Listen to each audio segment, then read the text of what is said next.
She just finished her first concert, and minutes later, a police officer cut off her braids on the cold floor of a station. But what that cop didn't know: the girl's father is one of the most powerful men in national security, and he's about to walk through that door. Elena stepped off the stage to a wave of applause that felt like sunlight on her skin. Her heart still raced from the adrenaline of her very first classical music performance. Clad in a flowing white gown, her long braids shimmered beneath the spotlight like threads of pride and identity woven through generations. She clutched a bouquet of fresh flowers, a gift from her music teacher, her smile wide and genuine, until everything changed. As she stepped outside into the cool night air, the world around her shifted. A police cruiser rolled up, its tires grinding to a halt beside her. The door creaked open, and out stepped Officer Sarah Bolton, her eyes sharp and unblinking. "You! Stop right there," she barked. Elena froze, confusion and fear flashing across her face. "Is something wrong, officer?" she asked, still holding up her concert program, her name printed clearly in elegant font. But Sarah didn't look at it. Didn't care. "You fit the description. Hands behind your back." What followed was a blur, metal cuffs clamped too tightly around slender wrists, the whispers of onlookers, the disorienting ride in the back of a patrol car. At the station, Elena begged for someone to call her father, but no one listened. Then came the moment that would haunt her, Officer Bolton claiming that her braids might be hiding contraband, and without hesitation, pulling out a pair of scissors.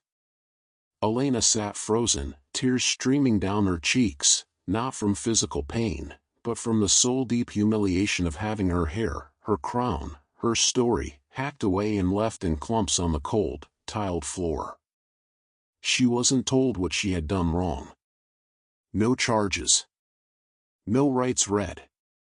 Just the silent message that being a black girl, even one who plays Mozart, could still make her a suspect. And what Officer Bolton didn't know, what would shake the entire department within the hour, was that Elena's father wasn't just any man. Dr. Michael Wright was a senior national intelligence consultant working directly with Homeland Security. And when he found out what had been done to his daughter, his arrival at the station would mark not just a reckoning, but the beginning of something no one could have seen coming. As Sarah stepped away from the holding cell, the sound of her boots against the tiled floor felt heavier than ever before. The hallway seemed endless, the lights above flickering like they too were unsure of her path. Her thoughts raced, crashing into one another like waves in a storm: remorse, fear, shame, and something else that surprised her, the faintest spark of hope. Back in the interrogation room, Elena remained seated, unmoved. Her eyes followed Sarah's retreating figure through the glass, her expression unreadable. There was no tearful reunion, no dramatic confrontation, just silence. And that silence said more than any words could. It was the silence of a young girl whose trust had been shattered, but not her strength. Sarah paused at the end of the hallway, her back still to the cell. She wanted to turn around, to say something, anything, but she knew that words weren't enough. Not anymore. What could she possibly say? That she was sorry? That she hadn't meant to? That she was just doing her job? None of it would make the scissors disappear. None of it would rebraid the crown that once adorned Elena's head. She clenched her jaw and forced herself forward. Past the desk sergeant. Past the sideways glances from officers who had once looked at her with admiration, but now saw something else: confusion, maybe even betrayal. She no longer fit neatly into the uniform. It felt like a costume now, stitched together by power and privilege she had never questioned until it hurt someone else. Outside, the evening was cool. The city buzzed with life, cars honking in the distance, the rhythm of streetlights flickering across her face. But to Sarah, it felt muted, like she was walking through a different world now. A colder, more honest one. When she reached her apartment, she didn't turn on the lights. She sat in the dark for a long time, staring at her reflection in the black screen of the TV. She barely recognized the woman staring back. The lines on her face felt deeper. The uniform, folded neatly on the table, looked foreign. She ran a hand through her hair, remembering the way Elena had flinched as the scissors came close. The memory made her stomach turn. And yet, she had said yes. Not to save her job, she knew that part of her career was over. She had said yes because for the first time, she understood that protecting the law wasn't the same as protecting people. That sometimes, to make things right, you had to be willing to give up everything you were, to become someone better. Her phone buzzed. A text from Dr. Wright. Be ready. 0600 hours. We begin. She stared at the screen, her hand trembling just slightly. Then she stood. Slowly. Deliberately. Walked to her closet. And pulled out an old duffel bag. Into it, she packed only what she needed, no uniform, no badge. Just layers of clothing worn and simple. She didn't need to look like a cop anymore. She needed to look like someone no one would notice. Someone they'd never suspect. As she zipped the bag closed, she glanced once more at the mirror. Her eyes were tired, yes. But they also held something new. Purpose. Not for vengeance. Not for glory. But for the girl in the holding cell. For every girl like her. For redemption. The warehouse loomed like a relic from a forgotten war, its rusted panels and cracked windows whispering secrets no one wanted to hear. Sarah, now going by the alias Kate, stood in the shadows across the street, dressed in tattered jeans and a faded hoodie, her hair pulled back messily beneath a worn cap. Her badge was gone. Her name was buried. All that remained was the mission. Inside, a trafficking ring thrived in the dark, a network of predators and profit, treating girls like currency and ghosts. Sarah had spent weeks building her cover story, an ex-cop who'd fallen from grace, desperate, bitter, and looking for work in the only world that still had use for her.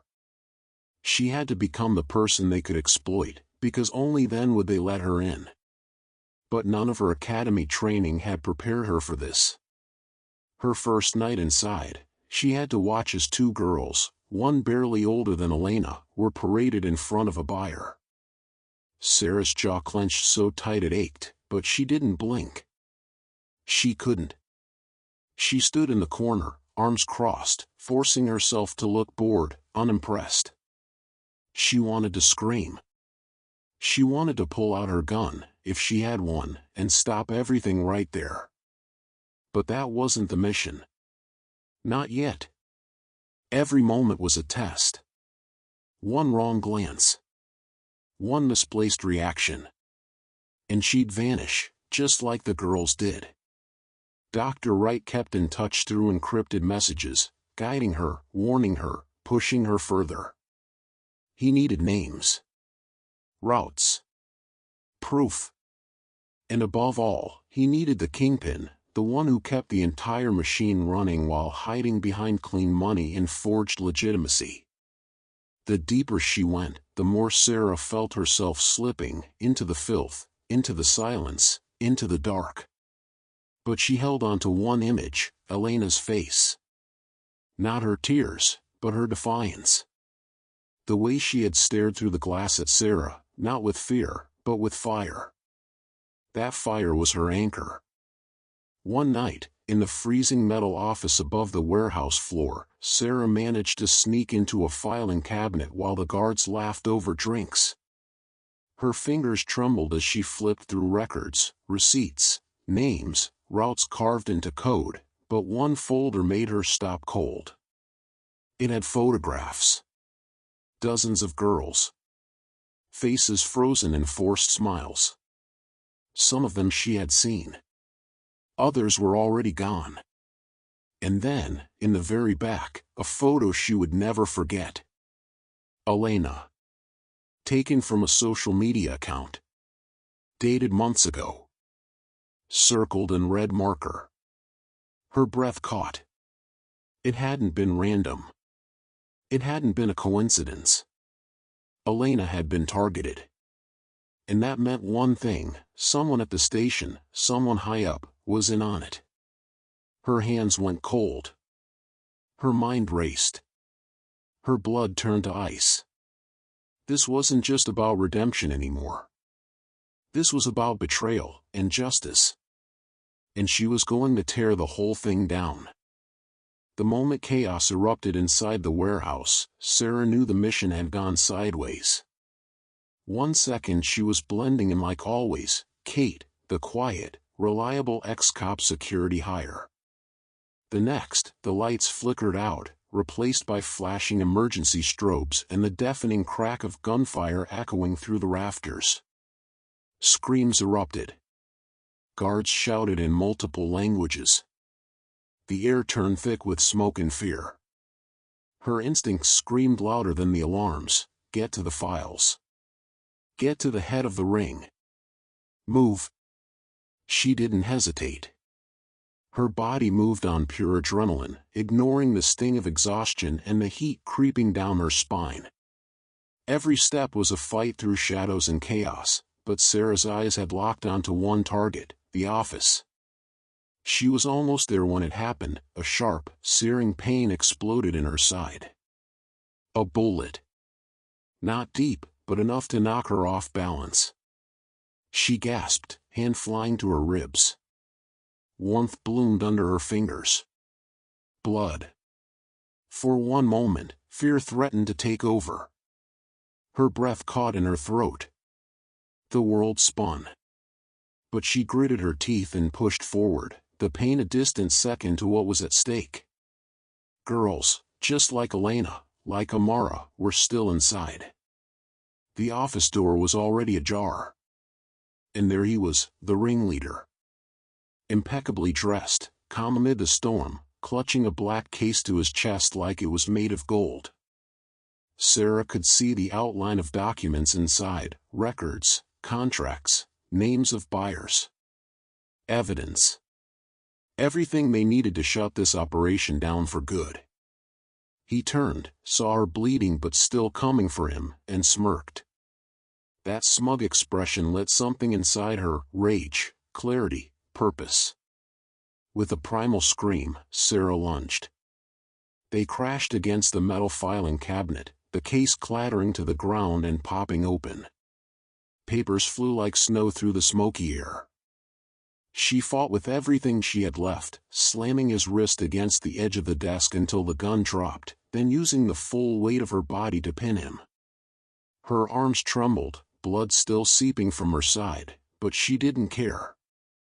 "You destroy lives," she hissed, her voice a broken whisper. "Not anymore." The man tried to buck her off, but she pressed her forearm to his throat, her knees digging into his chest. Her vision swam, but she held on. Then, flashlights. Footsteps. Shouts. Backup had arrived. Homeland Security agents poured into the room, weapons drawn. Dr. Wright was among them, face drained of color when he saw her slumped over the target, barely conscious. He rushed forward, kneeling beside her, his hands gentle but urgent. "You kept your word," he said, voice thick with emotion. Sarah tried to smile, but her lips were pale. Her voice came out faint and raspy. "Tell Amara I'm sorry, and thank her for being stronger than me." Dr. Wright's eyes flicked to the evidence, then back to her face, filled with something close to awe. "You did more than anyone else ever dared." And as her vision faded and sirens screamed in the distance, Sarah let go. Not of life, but of the guilt, the anger, the weight of everything she had been. The walls she'd spent years building around her heart crumbled with the trafficking ring. For the first time, Sarah didn't feel like a fraud or a failure. She felt free. Months had passed since the terrifying night that had altered both Amara's and Kate's lives. Though Amara had returned to her music and slowly started rebuilding the pieces of herself that had been shattered in the holding cell, the scars from the experience were still deeply etched into her spirit. There were moments, late at night when the weight of the day had finally settled, when Amara would sit at the grand piano, her fingers hesitating over the keys. Music was her escape, her salvation, but it was also a reminder. Every note she played seemed to echo with the pain, the humiliation, and the quiet strength she had found within herself in the aftermath. At first, the idea of confronting her own emotions, of returning to the community that had watched her fall apart, felt impossible. But she couldn't avoid it forever. She couldn't hide behind her music and pretend it didn't matter that people knew her story now. And so, when her father suggested she volunteer at the newly opened youth support center, something in Amara stirred. She wasn't just the girl who had suffered, she was the girl who had overcome. And it was time to share that strength with others. The first few days were hard. She kept to herself, standing off to the side, observing the kids in the center, each of them with their own stories, their own wounds. Some came from broken homes, others from rough neighborhoods, and a few, like her, had been victims of a world too cruel and too indifferent. She could relate to them all in some way. But it wasn't until she saw Kate that everything seemed to come crashing back. There was Kate, no longer wearing the uniform of authority but dressed in something simple and inconspicuous, jeans and a faded t-shirt. She looked smaller, as if the weight of her past had literally drained her of some of her strength. Her eyes were still haunted, but there was a softness in them now, a resignation. She wasn't trying to hide from the mistakes she'd made. She was confronting them, and Amara couldn't decide if she was angry or impressed. At first, Amara kept her distance. She watched Kate work with the kids, handing out snacks, helping them with their homework, or sitting silently as they played games. She had expected Kate to act as if nothing had ever happened, perhaps try to be the same woman she had been before, trying to prove she was better now. But Kate didn't do that. She didn't seek approval. She didn't ask for anything. And it made Amara wonder, was this how redemption began? Was it in the quiet, daily choices, the humble acts that people didn't see? Amara didn't trust her yet. How could she? Kate had stripped away a part of her very identity that night, the braids that had been her pride, her connection to her heritage.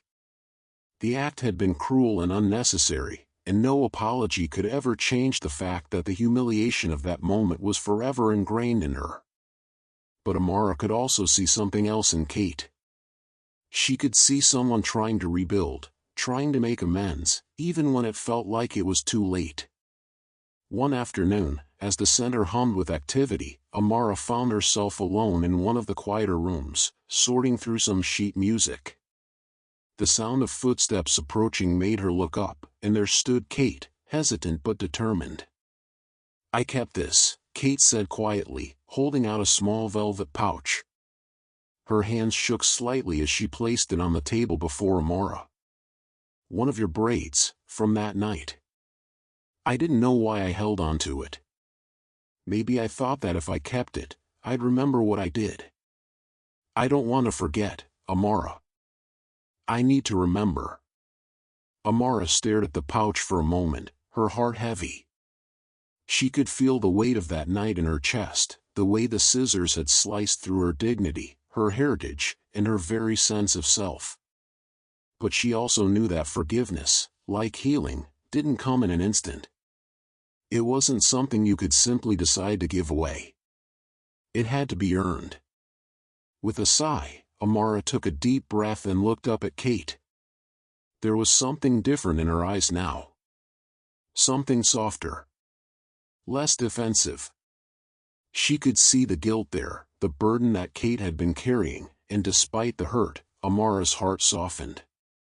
"You don't have to carry that with you anymore," she said quietly, the words flowing out before she even realized what she was saying. But if you really want to do better, then keep showing up. Keep choosing differently. I don't need an apology, Kate. I need to see the actions, not the words. Kate blinked, her eyes brimming with unshed tears, but she nodded slowly. I understand, she whispered, her voice thick with emotion. I will. I'll keep showing up. Amara placed the pouch down and stood, her voice steady but firm. Then we move forward, together. There's no going back. And so they did. Over time, Amara and Kate found themselves working together, side by side, in the very place where so many had once expected them to be enemies.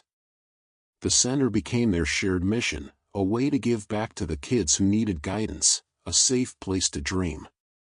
Amara played music for them, teaching them to find strength in their own voices. Kate helped organize programs, mentored the older teens, and worked tirelessly behind the scenes, making sure everything ran smoothly.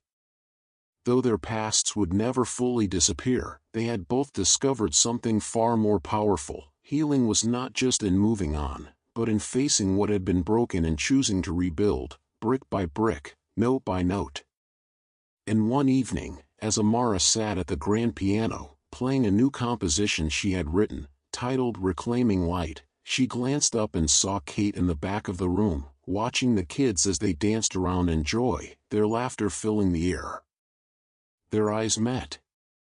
In that fleeting moment, there was an understanding that passed between them. No words.